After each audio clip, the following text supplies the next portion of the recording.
보이시죠? 티켓 부스입니다. 자, 이따가 공연을 시작할 텐데, 조금 잘하겠죠? 그쵸?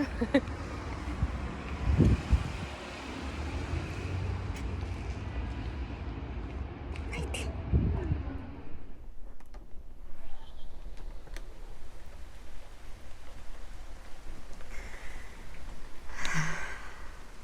빗소리 들리시나요? 짠! 책 갖고 왔습니다. 아유, 이렇게 정신이 없을까? 빗소리 때문에 막 그거 들려드리고 싶어가지고. 네. 어쨌든 공연 때문에 제가 공연에 좀 몰두했었거든요. 짧은 기간 동안에 이렇게 좀 굉장히 밀도 있게 딱 준비해서 1회 공연을 하는 거였어요. 낭독 공연인데 뭐 마이크를 대고 하는 건 아니고 뭐랄까 뭐 기본 연극 공연 같은 거예요. 비슷한데 소품이 책인 거죠. 대본을 든 상황에서 그 일종의 소품처럼 활용을 하고 대본을 보긴 보지만 거의 그래도 좀 외운 상태에서 해야지 그게 되겠죠. 약간의 움직임과, 그러니까 주로 관객들이 배우의 움직임보다는 소리에 집중하게 하기 위한, 그래서 다른 것들을 이제 동작을 최소화하고, 네, 그리고 대본이라는 소품을 이용해서 뭔가 하나의 퍼포먼스적이라고도 할 수 있는 그런 낭독극입니다. 뭐 마이크를 대고 정말 낭독을 하는 게 아니라. 네. 제목은 메테르 링크라는 굉장히 훌륭하신 작가의 인테리어 앤 엑스테리어라고 굉장히 심리적이고 어떤 죽음과 불안 이런 것에 대한 인간이 맞닥뜨리게 되는 그러한 어떤 불행과 불운, 공포 이런 것에 대해서 많은 얘기와 생각을 할 수 있는 그런 작품이었어요. 그래서 이제 그것을 믹싱을 해서 작품을 올렸고요. 굉장히 유명하신 분이시더라고요. 노벨상도 수상하시고. 와, 굉장히 작품이 생각할수록 처음에는 이게 뭐지 좀 난해한 것 같은데 굉장히 많은 생각을 할 수 있게끔 하는 작품이었습니다. 뭐 보여드리면 좋겠지만 어쨌든 간단하게. 그래서 제가 핑계를 대자면 이제야 베니스의 죽음 2탄 이제 녹음이 아니죠. 동영상을 올리려고 이렇게 샀습니다. 지금 마시고 있는 것은 환절기라서 목도 칼칼해서 뭐죠? 생강청을 갖다가 따뜻한 물에 탔습니다. 아직은 저녁 먹기 전인데 그래도 저녁 시간이에요. 오늘 식구들이 다 늦게 오는 탓에 이제 요때를 잡아서 이렇게 낭독을 하고 그리고 이따가 간단히 저녁을 먹으려고 합니다. 자, 저번에 3장을 읽다가 지금 좀 그날 컨디션이 안 좋은데 막 끼적끼적 읽다가 적당히 이제 어느 부분까지 읽고 이제 낭독을 이어가려고 합니다. 그래서 3장의 좀 끝부분하고 4장, 5장이 남았는데 특히나 5장 같은 경우에는 뭐 어디 추격할 데가 별로 없는 것 같아요. 막바지라서 좀 애매하더라고요. 그래서 아마 5장은 거의 다 읽을 것 같고요. 자, 뭐 특별하게 막 내용이 막 클라이막스가 막 있어가지고 막 내용이 막 다변화되는 게 아니라서 지난 이야기를 특별히 줄거리를 얘기하기는 좀 애매하긴 하네요. 일단은 이 주인공이 아센바하가 지루하고 지리한, 하지만 그 덕에 시민적인 어떤 이성적이면서도 시민적인, 그리고 성실함, 그리고 진지함, 그런 속에서의 그런 곳에 자신의 예술성을 적절히 가미를 해서 성실히 살았던 작가인데, 여기서는 영화에서는 음악가로 나왔지만 작가였는데, 뭔가 이렇게 노년에 들어와서 어떤 회한과, 그리고 어떤 다시금 젊음과 열정에 대한, 그리고 아름다움에 대한, 그런 거에 대한 그리움, 그런 것 때문에 막 다시금 이렇게 정열을 맛보고 싶은 어떤 욕구, 그리고 이제는 지겹다고나 해야 할까? 뭔가를 사람이 좀 탈출하고픈 그런 때였던 것 같습니다. 그래서 베니스로 여행을 하게 되고, 거기에서 우연히 보게 된 아름다운 소년을 자기도 모르게 매혹되어서 사랑하게 됩니다. 이건 어떻게 보면 그냥 아름다움을 사랑한 거죠. 이상한 좀 동물적인 거라기보다도 이렇게 아름다움을 사랑한 거고 젊음을 사랑한 것이죠. 근데 그것 때문에 그것에 매혹되어서 그 소년을 훔쳐보면서 어떤 자기 심리적인 것의 어떤 변화, 어떻게 변하는가, 시민성이 어떻게 좀 더 이렇게 열정적인 마음으로 전이돼가는 과정, 그런 것을 보여주고 있었는데요. 자, 이제 그 다음은 연결해서 다시 낭독하겠습니다. 한 모금 마시고요.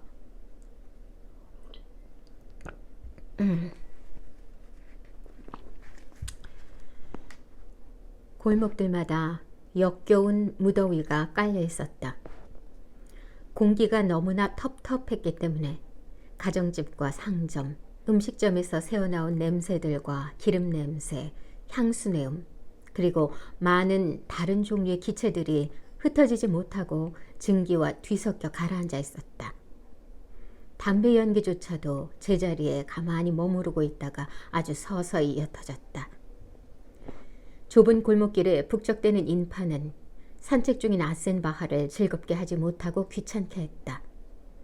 그가 산책을 계속할수록 시로코 열풍과 뒤섞인 바닷바람에 의해 야기된 흥분과 이완이 공존하는 역겨운 상태는 그를 점점 더 고통스럽게 짓눌러 왔다.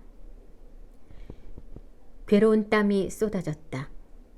눈이 잘 보이지 않았고 가슴이 답답해 왔으며 몸에 열이 나고 머리에서는 피가 홀떡거렸다. 그는 도망치듯이 붐비는 상가 골목에서 빠져나와 다리를 건너 빈민가 골목으로 들어가게 되었다. 그곳에서는 거지가 그를 성가시게 했다. 더구나 하수구에서 올라온 메스꺼운 악취가 호흡을 곤란하게 만들었다. 베니스의 안쪽에 위치한 한적하고 수상한 낌새가 도는 지역의 어느 조용한 곳, 한 분수의 가장자리에서 쉬면서 그는 이마에 흐르는 땀을 닦았다. 그러고는 떠나야 한다는 것을 깨달았다. 두 번째로, 그리고 이제 최종적으로 입증된 것은 이 도시의 이런 날씨가 그에게 몹시 해롭다는 사실이었다. 고집스럽게 버티고 있는 것은 무모한 일인 듯했고 바람의 방향이 바뀔 전망도 아주 불확실했다. 조속한 결단이 필요했다. 하지만 벌써 집으로 돌아갈 수는 없었다. 여름을 보낼 곳도 겨울을 보낼 곳도 그에겐 준비되어 있지 않았던 것이다. 그러나 바다와 해변이 여기에만 있는 것은 아니었다. 어디 다른 곳에 해로운 부수작용이 없는 바다와 해변이 있을 것이다. 그는 트리에스트에서 멀지 않은 곳에 있는 조그마한 해수욕장을 떠올렸다. 그곳은 그가 지낼 만한 데라고들 했었다. 그곳으로 가면 되지 않을까? 그것도 당장 말이다. 그렇게 해서 다시 변경된 체류주에서 좀 더 유익하게 시간을 보내는 거다. 그는 단호한 결정을 내리고 나서 일어섰다. 그러고는 다음번 곤돌라 선착장에서 배를 타고 은하의 흐린 미로를 뚫고 아취 있는 대리석 발코니 아래를 지나갔다. 호텔로 되돌아오자 그는 저녁 만찬 시간이 되기도 전에 사무실에 들러서 예기치 못한 사정으로 인해 다음날 아침 일찍 떠나야겠다고 통보했다. 호텔 직원은 유감스러워하며 그에게 계산서를 끊어주었다. 아센바하는 식사를 하고 나서 더운 저녁 시간을 뒤쪽 테라스에 있는 흔들의자에 앉아 잡지를 읽으면서 보냈다. 잠을 자러 가기 전에 그는 짐을 전부 다 싸서 떠날 채비를 해두었다. 재출발을 앞두고 불안했기 때문에 그는 잠을 푹 자지 못했다. 아침에 그가 창문을 열었을 때 하늘은 여전히 흐렸다. 하지만 공기는 한결 상쾌해진 듯했다. 그런데 그는 벌써 후회하기 시작하고 있었다.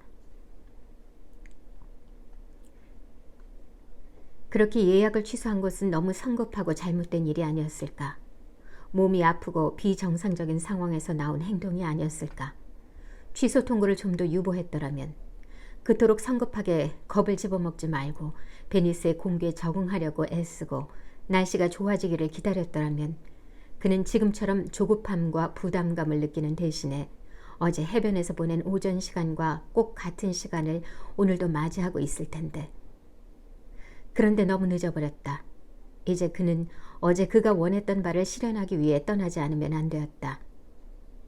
그는 옷을 차려입고서 아침 식사를 하러 8시에 승강기를 타고 1층으로 내려갔다. 그가 들어갔을 때 뷔페식 식당에는 아직 손님들이 없었다. 그가 앉아서 주문한 음식을 기다리는 동안 몇 사람이 들어왔다. 그는 입에 찻잔을 갖다 대면서 가정교사를 동반한 폴란드 소녀들이 나란히 들어오는 것을 바라보았다. 그들은 불그레스레한 핏발이 선 눈을 한 채 단정하고도 활기에 넘치는 동작으로 창가 구석에 있는 자기네 식탁으로 걸어갔다. 바로 그때 모자를 꼭 눌러 쓴 호텔 수위가 아센바하에게로 다가와서 출발을 재촉했다. 그를 비롯하여 다른 여행객들을 엑셀시오르 호텔로 데려다줄 자동차가 준비됐고, 거기서부터는 모터보트가 승객들을 태우고 회사 전용 운하를 지나 기차역까지 실어다 줄 것이라고 했다. 시간이 급하다는 것이었다. 아센바하는 그럴 리가 없다고 생각했다. 기차가 떠나기까지 1시간 이상 남은 줄 알았던 것이다. 어차피 떠날 손님을 일찌감치 호텔에서 나서게 하려는 호텔의 행태에 화가 나서 그는 느긋하게 아침 식사를 하고 싶다고 호텔 수위에게 자기 의사를 밝혔다. 그 남자는 머뭇거리다가 되돌아가더니 5분 후에 다시 나타났다. 차가 더 이상 기다릴 수 없다는 것이었다. 그래서 아센바하는 흥분해서 대답하기를 그냥 출발을 하되 자기 짐을 가지고 가달라고 했다. 아센바하 자신은 예정된 시간에 맞게 대중 증기선을 이용하고 싶으니 제발 자신의 출발에 대한 걱정은 자기에게 맡겨두라고 했다. 예의 호텔 종업원은 몸을 숙여 절을 했다.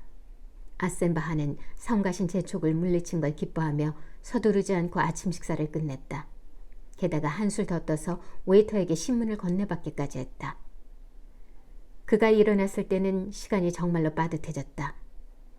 바로 그때 때맞춰 타치오가 유리문을 통과하여 들어오고 있었다. 그 아이는 트인 길을 가로질러 자기네 식탁 쪽으로 걸어가다가 머리가 새고 이마가 불룩 튀어나온 남자 아센바하 앞에서 지그시 눈을 감았다. 그러더니 다시 아주 사랑스럽게 그를 향해 부드럽고 그윽한 눈길을 보냈다. 안녕, 타치오. 하고 아센바하는 마음속으로 말했다. 내 너를 본 것이 잠깐 동안이었군. 하고 그는 평소 습관과는 달리 마음속의 생각을 정말 말로 하려는 듯 입술을 움직이고 혼자 중얼거리면서 주님의 은총이 있기를 하고 덧붙여 말하고 말았다. 그러고 난 뒤 그는 출발을 하면서 팁을 골고루 나눠주었다. 그러고는 프랑스식 프로코트를 입은 키가 작고 목소리가 나지막한 지배인의 인사를 받으며 걸어서 호텔을 떠났다. 올 때와 마찬가지로 휴대용 짐을 나르는 호텔 용인에 수행을 받으며 하얀 꽃들이 피어있고 섬을 비스듬히 가로질러 난 가로수길을 따라 기선이 있는 부두로 갔다. 그는 거기에 도착하여 자리를 잡았다. 그리고 그 뒤에 느끼게 된 것은 깊은 후회에서 연유하는 슬프고 괴로운 항해였다. 예정된 여정은 석호를 거쳐서 산마르코를 지나 대운하까지 거슬러 올라가는 것이었다. 아센바하는 뱃머리에 놓인 둥그런 벤치에 앉아 팔을 난간에 받치고 손으로 그늘을 만들어 눈을 가렸다. 공원들이 뒤로 멀어져 있고 작은 광장은 여전히 군주다운 기품을 뽐내며 쓸쓸히 펼쳐져 있었다. 웅장하게 쭉 늘어선 궁전들도 뒤에 남았다. 수로의 방향이 바뀌자 리알토의 화려한 대리석 아치가 나타났다. 여행객 아센바하는 그것을 바라보았다. 그런데 그는 가슴이 찢어지는 듯 슬펐다. 그 도시의 분위기를, 그리고 도망가라고 그토록 그를 몰아붙였던 바다와 습지의 좀 썩은 냄새를 그는 이제 깊고 애정어린 고통스러운 호흡으로 들이마시고 있었다. 이 모든 것들에 대해 그의 가슴이 얼마나 큰 애착을 가지고 있었는지 그가 알지도 못하고 생각하지도 못했을까. 오늘 아침에는 약간의 유감스러운 감정이었고 자신의 행동이 올바른지에 대해 약간 회의하는 정도였던 것이 이제는 고통이 되고 적절한 아픔이 되고 영혼의 번뇌가 되고 말았다. 그것이 너무도 쓰라려서 그의 두 눈에는 여러 번 눈물이 고이곤 했다. 그는 혼잣말로 이렇게 되리라고는 전혀 예상치 못한 거라고 뇌까렸다. 그가 그토록 견디기 힘들어했고 정말이지 때로는 도저히 참을 수 없는 것으로 느꼈던 것은 분명히 이제는 베니스를 결코 다시는 볼 수 없으며 이것이 베니스와 영영 이별일지도 모른다는 생각이었던 것 같았다. 그러니까 두 번째로 이 도시가 그를 병들게 한다는 게 드러났고 그는 이 도시를 두 번째로 허겁지겁 떠날 수밖에 없으니 차후로 베니스는 그에게 머무를 수도 없고 머물러서도 안 되는 금단의 거처로 여겨질 것이었다. 그가 베니스를 감당할 수 없었던 만큼 나중에 다시 여기를 찾는 것은 무의미한 노릇일 듯했다. 그러했다. 이제 떠나게 되면 두 번씩이나 육체적 요인 때문에 단념해버린 이 사랑스러운 도시를 언제 다시 보게 될는지 그는 수치심과 오기 때문에 자기가 이 도시를 다시 보지 못할 것임을 분명 느끼고 있었다.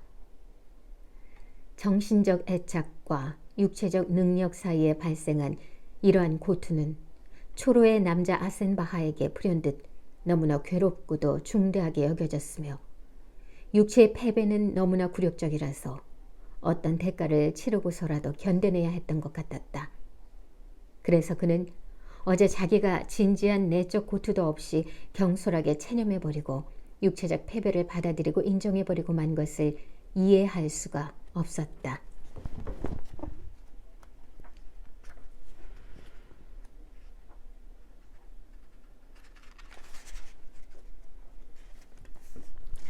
그동안의 증기선은 기차에게 가까이 다가가고 있었으며 고통과 당혹감이 가중되어 정신이 혼란스러워질 지경이 되었다.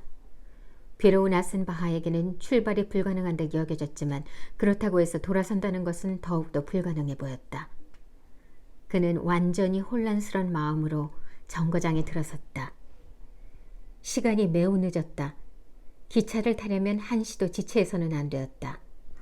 그는 기차를 타기를 원하기도 했고 원하지 않기도 했다. 한데 시간이 임박했고 시간이 그를 앞으로 내몰았다. 그는 서둘러 차표를 끊고 시끌벅적한 구내에서 그곳에 나와 있는 호텔 측 직원을 찾아 두리번거렸다. 그 남자가 나타나더니 대형 트렁크는 이미 붙였다고 보고했다. 벌써 붙였다고? 그렇습니다. 여부가 있습니까? 코모로 붙였습니다. 코모라니? 급하게 말이 왔다 갔다 하고 성마른 질문과 당황한 대답이 오간 사이에 가방은 이미 엑셀시오르 호텔의 화물 운송으로부터 다른 사람들의 짐들과 함께 완전히 엉뚱한 방향으로 보내지게 되었다는 사실이 드러났다. 아센바하는 이런 상황 하에 꼭 맞는 얼굴 표정을 유지하느라 애를 썼다. 일종의 모험적 기쁨이, 믿을 수 없는 명랑한 기분이 그의 내심에서부터 거의 발작처럼 솟구쳐 그의 가슴을 마구 뒤흔들어 놓았다. 호텔 직원이 혹시 트렁크를 다시 찾아올 수 있을까 하고 뛰어갔으나 그는 예상한 대로 빈손으로 돌아왔다. 그러자 아센바하는 짐 없이는 절대로 여행을 떠나고 싶지 않으니까 해변 호텔로 돌아가서 짐이 도착하기를 기다릴 생각이라고 말했다. 호텔 전용 모터보트가 기차역에 아직 있느냐는 질문에 그 남자는 바로 문 앞에 있다고 확언했다. 그런 다음 그 남자는 창구 직원에게 이탈리아어로 장광설을 늘어놓으며 끄는 차표를 반환해 주도록 주선했고 전부를 쳐서 트렁크가 곧 돌아오도록 최선의 조치를 강구하겠노라고 맹세했다. 이렇게 되어 여행객 아센바하가 기차역에 도착한 후 20분 만에 다시 대운하를 통과하여 리도로 되돌아가고 있는 자신을 발견하게 되는 별난 일이 생겼다.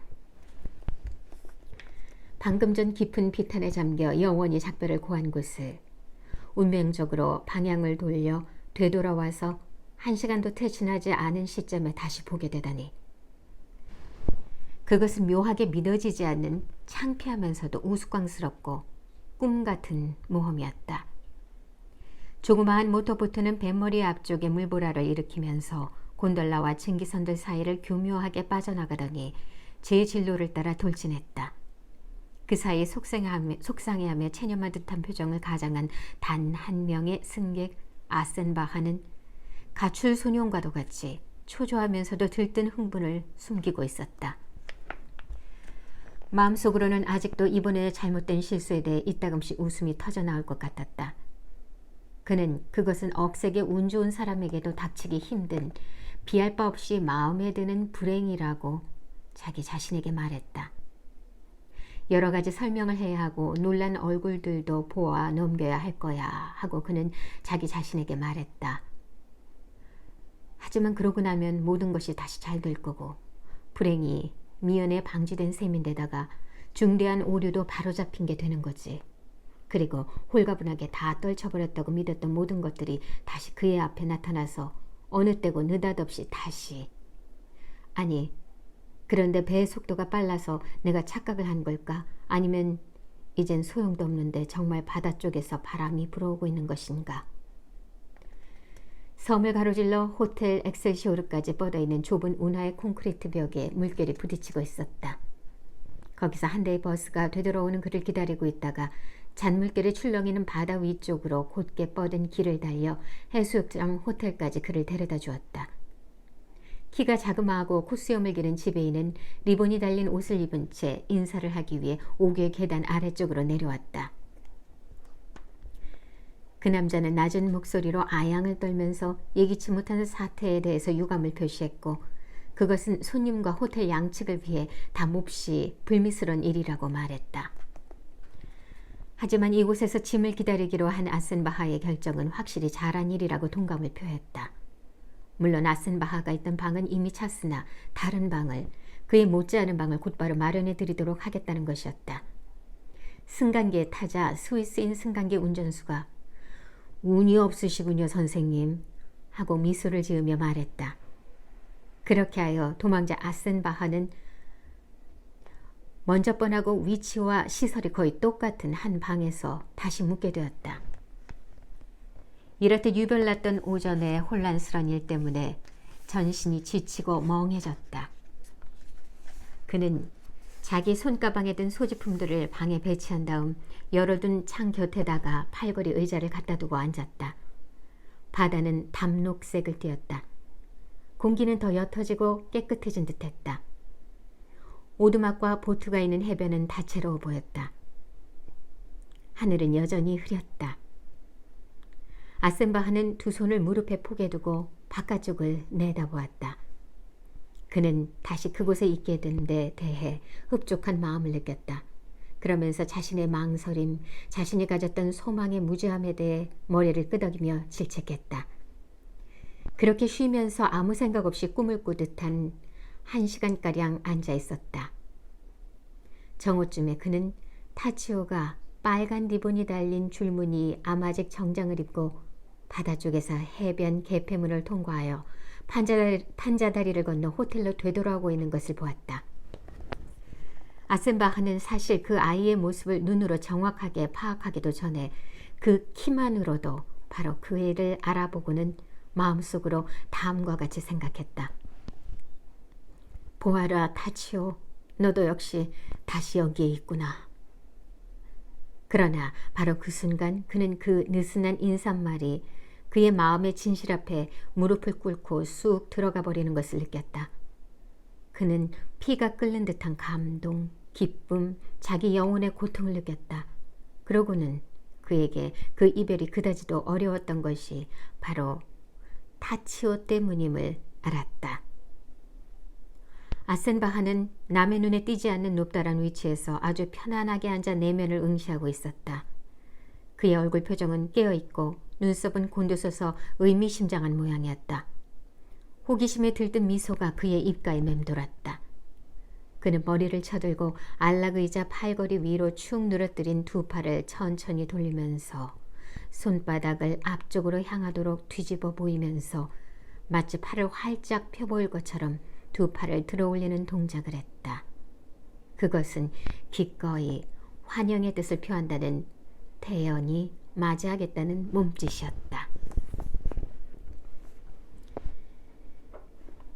신은 이제 날마다 열기를 머금은 두 뺨을 하고 뜨거운 숨결을 내뿜으며 천공을 가로질러 사두마차를 몰아댔다. 자, 여기에서 신은 그리스 신화에 나오는 태양신 헬리오스의 전형적인 모습이라고 합니다. 태양신 헬리오스. 그의 노란색 고수머리는 불어닥치는 동풍에 마구 휘날렸다. 희뿌옇고 비단처럼 부드러운 빛이 느릿느릿 물결치는 광대한 바다 위에 놓여 있었다. 모래사장은 이글거리고 있었다. 가물거리는 은빛을 띤 천공의 푸르름 아래쪽 해변에 오두막 앞으로는 녹빛깔의 천막들이 펼쳐져 있고 이들이 만들어낸 윤곽이 뚜렷한 그늘에서 사람들은 오전 시간을 보내고 있었다.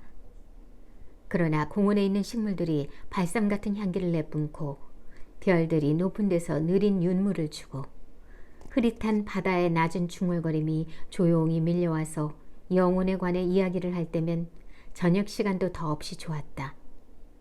그런 저녁엔 가벼운 여유가 있고 기분 좋은 우연이 연달아 자꾸 일어나는 쾌청한 새날이 꼭 찾아올 것 같았다.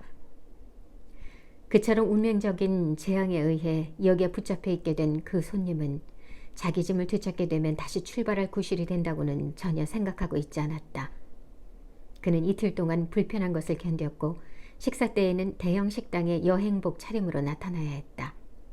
그러다가 드디어 잘못 붙여졌던 짐이 자기 방으로 돌아오자 그는 짐을 모조리 풀어 옷장이며 서랍을 가득 채웠고 당분간 계속해서 체류하기로 마음먹었다.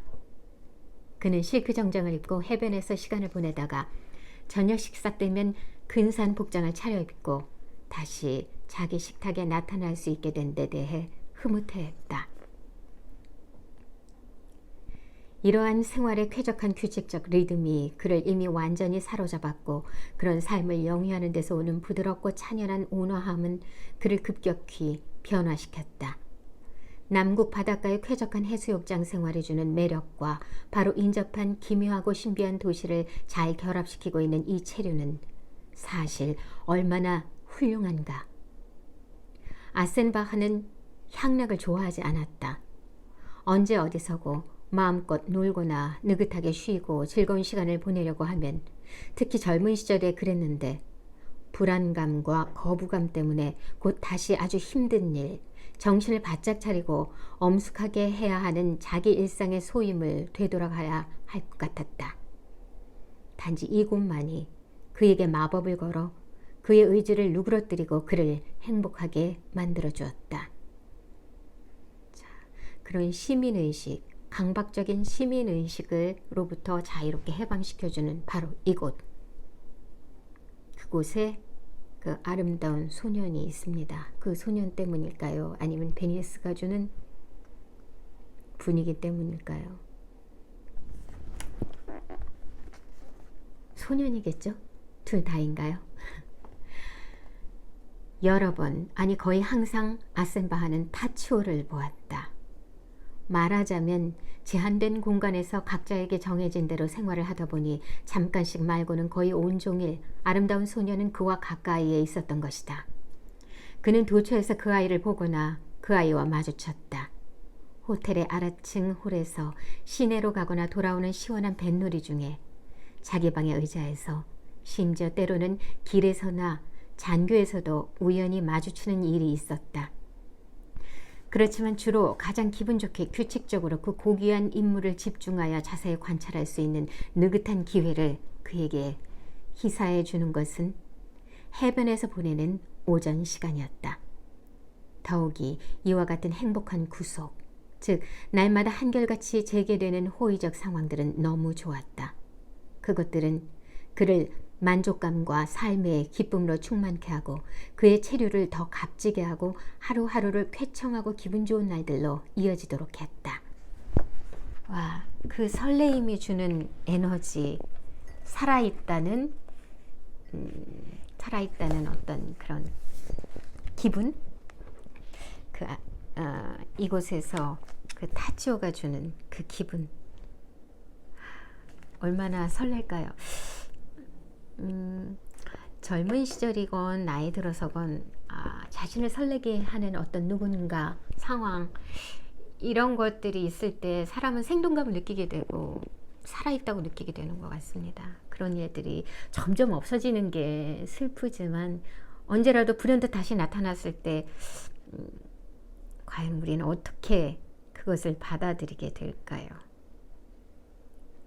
충분히 압박적이고 강박적으로 어떤 시민적이면서도 그러한 강박적으로 바른 어떤 규칙적인 그런 생활에 있는 사람일수록 어쩌면 더 불안한 것일 수도 있어요. 헤어질 결심에서의 박해일 또한 그랬고요. 굉장히 각이 서 있는 사람이었죠. 그런 만큼 어쩌면 한순간에 무너질 수도 있는 게 바로 사람인 것 같습니다. 적당한 선이 어쩌면 가장 안정적이고 스테이블하죠. 위험하지 않고 너무 극단으로 가면 결국은 그 반대편의 극단으로 향하게 되는 게 사람인 것 같아요. 아센 바도 그런 사람인 것 같습니다. 결국은 아주 극단적인 죽음으로까지 가게 되죠. 영화에서는 박해일이 그런 게 아니라 상대인 탕웨이가 그랬지만요. 그는 그 소년이 왼쪽 바다에서 오는 걸 보기도 하고 오두막 사이 뒤쪽에서 나타나는 걸 보기도 했다. 소년이 늦게 오는 줄 알고 있다가 이미 와 있는 것을 갑작스럽게 발견하기도 했는데 그럴 때면 더욱 반가우면서도 놀라움을 금하지 못했다. 소년은 해변에서 그의 독특한 옷이 파랗고 하얀 수영복을 입고 평소에 하던 습관대로 햇볕이 쏟아지는 모래사장을 돌아다녔다. 이런 사랑스럽게도 아무런 의미가 없는 한가롭고 변덕스러운 생활은 그 자체가 놀이였고 휴식이었으며 그가 하는 일이란 나무판 바닥에 설치된 곳에 앉아있는 여자들이 지켜보는 가운데 빈둥대며 걸어다니거나 물장구를 치며 모래를 파고 술래잡기를 하거나 누워있거나 헤엄을 치는 따위였다. 그러다가 여자들이 두 성으로 타치우 타치우 하고 부르는 소리가 들리면 재빠른 동작으로 그들에게로 달려가 자신이 체험한 것을 그들에게 이야기해 주기도 하고 자신이 발견해서 잡은 조개나 불가사리, 해파리 그리고 옆으로 걸어다니는 개 등을 보여주곤 했다. 아센바하는 그 애가 하는 말을 한마디도 알아듣지 못했지만 그것은 지극히 일상적인 것인 듯했고 그의 귀에는 막연하게 듣기 좋은 음으로 들렸다.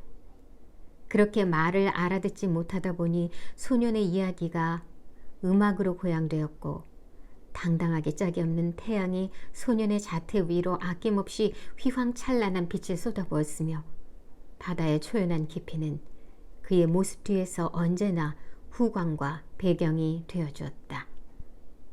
얼마 가지 않아 관찰자는 자유롭게 자신을 표현한 이 고귀한 신체의 온갖 선과 몸짓을 다 알게 되었고 이미 친숙한 모든 아름다움에 대해 반갑게 새로 인사를 했으며 그 아름다움을 바라볼 때 감탄과 정다운 감각적 기쁨은 끝이 없음을 느꼈다.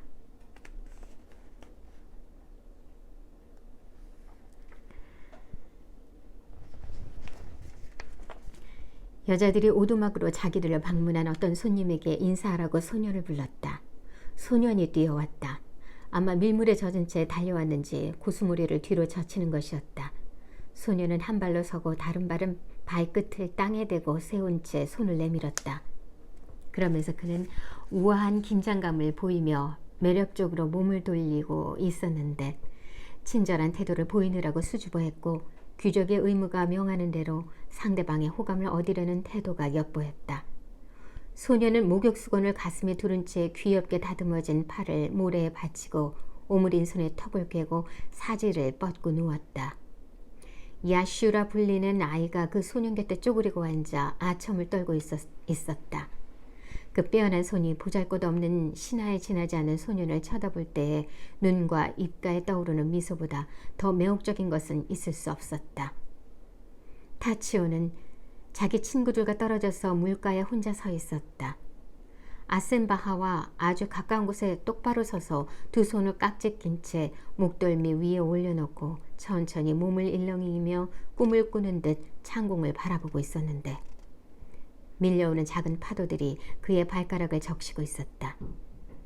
그의 꿀색의 머리카락은 돌돌 말려 관자놀이깨와 목덜미에 찰싹 달라붙어 있었고 태양이 위쪽 척추에 난 솜털을 비추고 있었다. 와, 상당히 매혹적이고 자극적인 부분이네요. 태양이 위쪽 척추에 난 솜털을 비추고 있었다. 몸통에 꼭 끼게 두른 목욕수건 때문에 소년의 섬세한 갈비뼈 자국과 균형 잡힌 가슴이 유난히 드러났다. 그의 양쪽 겨드랑이는 아직도 털이 나지 않아 조각상에 그것처럼 매끄러웠고 두 무릎은 윤기로 반짝이고 있었다. 무릎 밑으로 보이는 푸르스름한 혈관은 그의 몸이 마치 투명한 소재로 만들어진 것처럼 보이게 했다. 이 쭉 뻗은 완전히 젊은 육체에는 얼마나 훌륭한 규율과 명징한 사고가 표현되어 있는가. 드러나지 않게 작용하여 이 성스러운 조각상을 이 세상에 내어놓을 수 있었던 그 엄격하고도 순수한 의지. 그러나 이와 같은 의지는 예술가인 그가 친숙하고도 속속들이 잘 알고 있는 게 아닌가. 그 역시 냉혹한 정열에 가득 차서 언어라는 대리석 덩어리에서 미끈한 형식을 해방시켰다. 그 역시 정신 속에서 통찰한 것을 정신적 아름다움의 전형과 귀감으로써 사람들에게 미끈한 형식으로 형상화해내었다.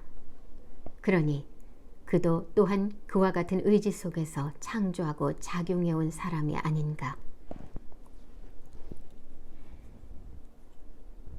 전형과 귀감이라.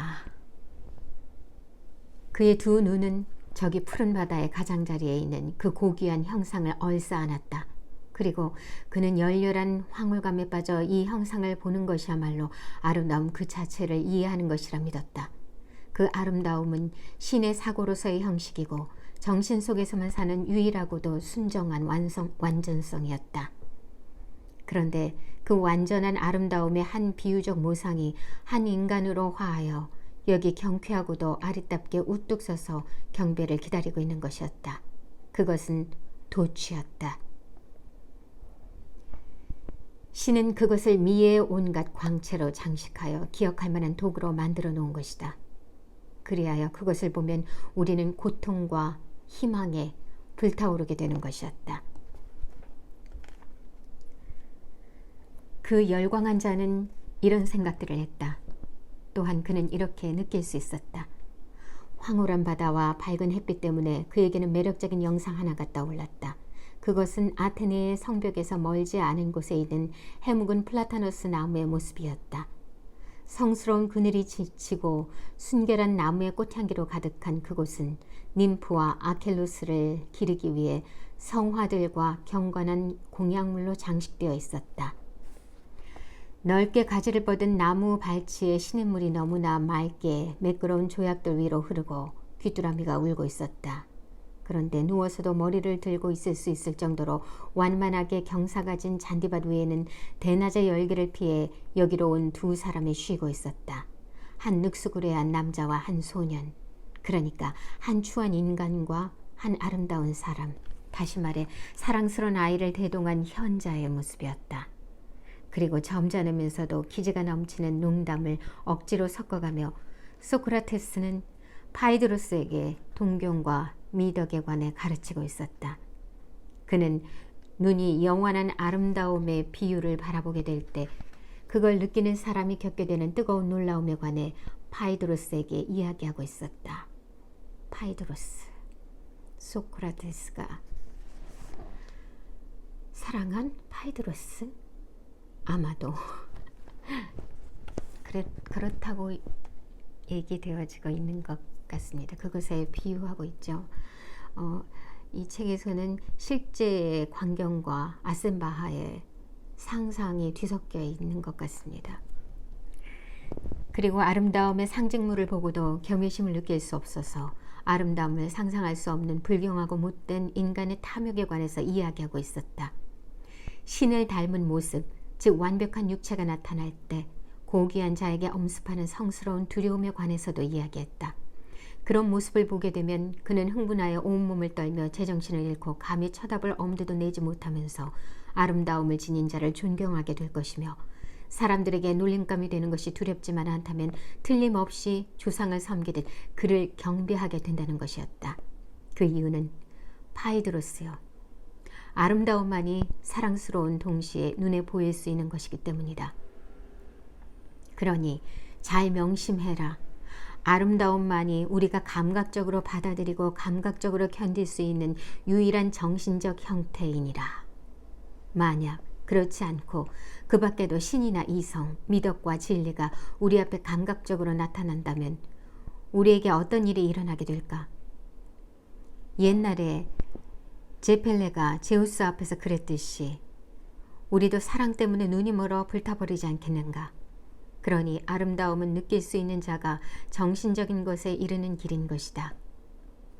다만 길일 뿐이고 수단일 뿐이니라. 어린 파이드로스여. 이렇게 말한 다음 노련한 구혜자인 그는 아주 미묘한 것을 이야기했는데 그것은 사랑하는 사람은 사랑받는 사람보다 더 신적일 거라는 얘기였다. 그 이유는 사랑하는 자 안에는 신이 있지만 사랑받는 자 안에는 신이 없기 때문이라는 것이었다. 사랑하는 자에는 신이 있지만 사랑받는 자 안에는 신이 없기 때문이다.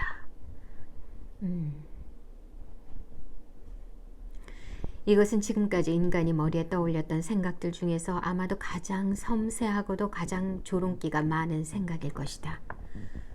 동경이 지니는 온갖 교활함과 지극히 은밀한 쾌락이 바로 이 생각에서 유래하고 있다. 은밀한 쾌락과 동경에 지니는 온갖 교활함. 자, 굉장히 센 표현입니다. 탐미적인 것, 미를 사랑함, 사랑하는 자의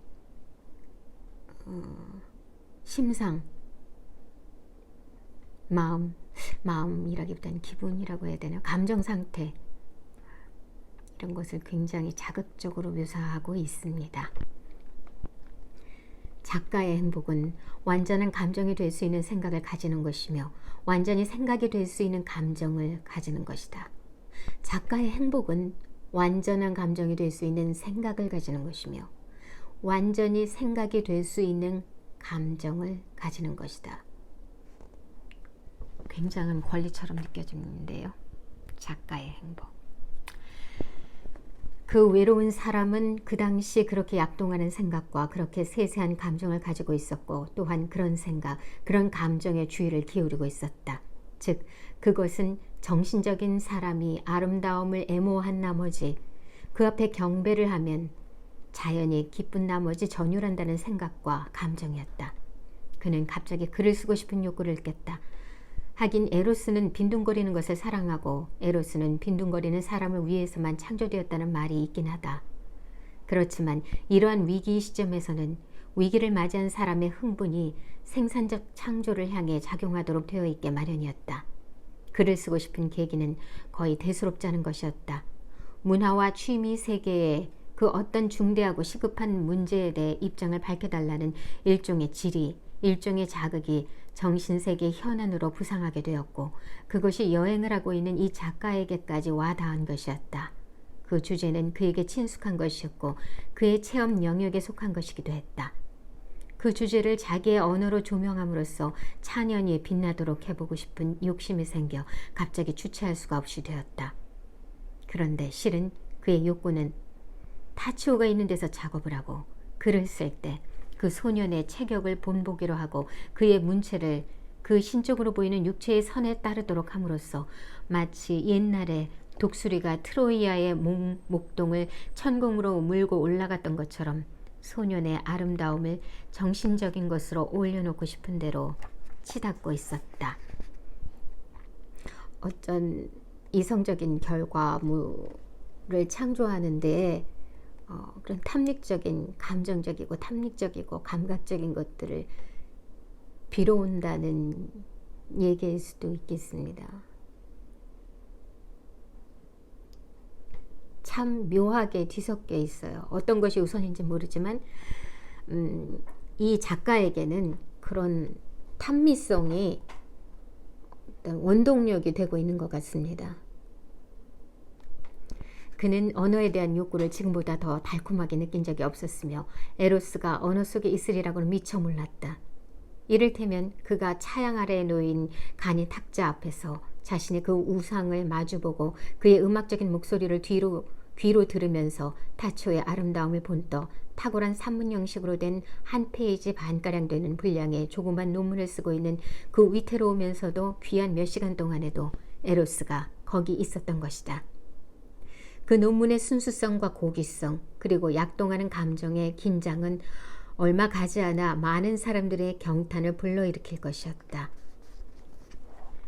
세상 사람들이 작품의 원천이나 작품의 생선 조건들을 모르고 단지 아름다운 작품만을 접하게 되는 것은 확실히 좋은 일이다. 왜냐하면 예술가에게 영감이 떠오르게 된 원천을 알게 되면 그들은 자주 혼란에 빠지거나 깜짝 놀라게 되어 훌륭한 작품의 효과를 없애버리게 될 것이기 때문이다. 이상한 시간들, 엄청나게 많이 신경을 소모하는 노력, 육체와 관계를 맺는 정신이 생산으로까지 갈 수 있는 가능성이 희귀하다는 사실.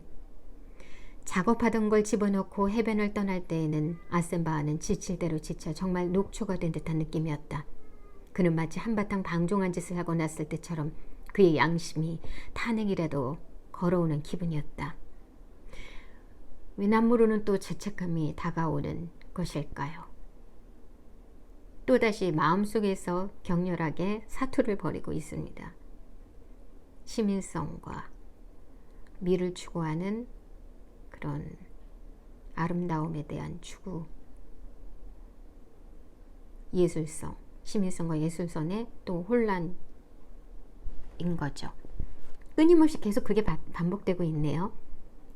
하지만 그 강렬한 어떤 탐미적인 것에 대한 그 자극을 사람은 그렇게 쉽게 저버릴 수는 없는 것 같습니다. 그것은 그 이튿날 아침의 일이었다. 막 호텔을 나서려던 참에 그는 옥의 계단으로부터 타치오가 벌써 혼자서 바다 쪽으로 가려고 해수욕장으로 통하는 문으로 다가가고 있는 것을 보게 되었다. 그 기회를 이용하여 자기도 모르는 사이에 그에게 그토록 많은 뿌듯한 감동을 선사한 그 소년과 경쾌하고 명랑한 인사를 나누고 싶은 소망, 즉 소년에게 말을 걸어 소년의 대답과 눈길을 즐기고 싶은 가벼운 생각이 언뜻 떠오르더니 참을 수 없이 끌어올랐다. 그 아름다운 소년은 어슬렁어슬렁 걸어가고 있었다. 그 아이를 따라잡을 수 있을 것 같아서 아센바하는 발걸음을 재촉했다. 그는 오두막들 뒤쪽에 있는 좁은 판잣길에서 소년을 따라잡았다. 그는 소년의 머리 위에 어깨 위에 손을 올려놓고 싶었다. 머리 위에 어깨 위에. 그 어떤 말 한마디, 상냥하게 들리는 프랑스어 한 구절이 그의 입가에 맴돌았다. 그때 그는 어쩌면 빨리 걸었기 때문이겠지만 자기 심장에 마치 망치로 두드리는 양 두근거리는 것을 느꼈으며 이렇게 가쁜 숨을 몰아쉬면서는 단지 주눅든 듯 떨면서만 말할 수 있을 것 같았다. 그는 머뭇거렸고 마음을 진정시키고자 했다. 그런데 그는 갑자기 자기가 너무 오래 아름다운 소년의 뒤에 바짝 붙어서 걸어온 게 아닐까 하는 두려움이 엄습했다. 그러자 그는 소년이 알아차리고 의아해하며 주위를 살펴보게 될까봐 염려가 되었다. 그래도 아센바하는 다시 한번 시도하려 했다. 하지만 끝내 실패하고는 체념하며 고개를 숙인 채 그냥 지나쳐갔다. 너무 늦었어. 그 순간에 그는 마음속으로 생각했다. 너무 늦어버렸어. 그런데 정말 너무 늦은 걸까? 그가 행하려다가 그만 때를 놓쳐버린 그 행동. 만약 그가 그 행동을 했더라면 아마도 그것은 좋은 결과를 초래하게 되었을 것이고 경쾌하고 즐겁게 되었을 것이며 결과적으로 그가 각성하게 되어 그를 위해 유익했을 것이었다. 하지만 일이 계획대로 되지 않은 이유는 아마도 그 늙어가는 사람이 각성을 원하지 않았고 도취를 너무나도 귀중하게 생각했다는 데 있었던 것이다. 누가 예술가 기질의 본성과 특징을 규명할 것인가? 누가 예술가 기질의 본질을 이루고 있는 규율과 무절제의 오묘한 본능적 결합을 이해할 것인가? 누가 예술가 기질의 본질을 이루고 있는 규율과 무절제의 오묘한 본능적 결합을 이해할 것인가? 지위와 사랑, 시민성과 예술성, 그것의 오묘한 본능적 결합이 바로 예술가의 기질의 본질이다. 왜냐하면 유익한 각성을 원하지 않을 수 있다는 것이야말로 무절제인 까닭이다. 아센바흐는 더 이상 자기 비판을 하고 있을 기분이 아니었다. 취향과 그의 나이에 갖게 되는 정신적 상태, 자존심, 성숙, 그리고 노년의 단순성 때문에 그는 자기가 그 계획을 수행하지 못한 것이 양심의 가책에서인지 아니면 방종이나 나약함에서인지 판가름을 해내고 그동안을 분석해낼 기분이 들지는 않았다. 그는 혼란스러웠다. 누구라도, 그러니까 해변 경비원이라도 자기가 걸음을 빨리 해서 쫓아간 것, 그리하여 참패한 꼴을 관찰했으면 어쩌나 하고 걱정스러운 생각이 들었고 우스꽝스럽게 보였을까봐 몹시 걱정이 되었다. 하기야 그는 그렇게 우스꽝스럽고도 성스러운 걱정을 하고 있는 자기 자신을 혼자서 우습게 생각하기도 했다. 당황하기는 하고 그는 생각했다. 싸우다가 겁이 나서 날개를 축 늘어뜨린 수탉과도 같이 당황해하잖아. 사랑스러운 사람을 보는 순간에 그렇게 우리의 용기를 꺾어버리고 우리의 자부심을 그토록 철저히 바닥에 매다 꽂는 것은 정말이지 신이 하는 짓일 거야. 그는 유희를 즐기는 기분으로 몽상을 즐겼으며 어떤 감정을 두려워하기에는 그의 자존심이 너무 강했다. 그는 자신에게 허용한 한가로운 시간이 어떻게 흘러가고 있는지 더 이상 통제하고 있지 않았다. 집으로 돌아가려는 생각 같은 것은 그의 머리에 한 번 떠오르지도 않았다. 그는 돈을 풍족하게 썼다. 단지 폴란드인 가족들이 혹시 출발할까봐 조마조마한 것이 그의 유일한 우려였다. 사실 그는 호텔 이발소에서 살짝 지나가는 말로 물어본 결과 그 가족이 그가 도착하기 직전에 여기로 왔다는 것을 알고 있었던 것이다. 그의 잠은 깊지 못했다. 행복한 불안으로 가득 찬 짧은 밤들을 경계로 하여 소중하고도 단조로운 낮이 연이어지고 있었던 것이다. 그는 적당한 시간에 물러나곤 했다. 왜냐하면 타치오가 무대에서 사라지는 시간인 9시에 이미 그에게는 하루가 다 끝난 것 같이 느껴졌기 때문이었다. 그렇지만 첫 새벽 먼동이 터올 때가 되면 부드럽게 파고드는 놀라움이 그를 깨우고 그의 마음은 자기가 지금 빠져있는 모험을 기억해내었다. 그는 더 이상 이불 속에 있을 수가 없어 몸을 일으키고 이른 새벽의 한기를 피해 가볍게 몸을 감싼 채 열려진 창가에 앉아 해가 떠오르기를 기다렸다. 그 놀라운 사건은 수면을 취한 그의 영혼을 경건성으로 가득 채웠다.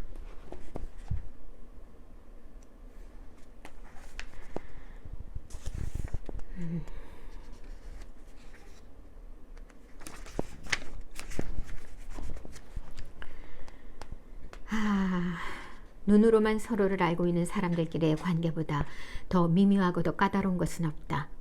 날마다 아니 매 시간마다 서로 우연히 만나기도 하고 쳐다보기도 하지만 인습이나 자신의 기우 때문에 인사나 말을 건네지 않고 짐짓, 냉담한 낯설음을 가장한 채 뻣뻣이 있을 수밖에 없는 것이다.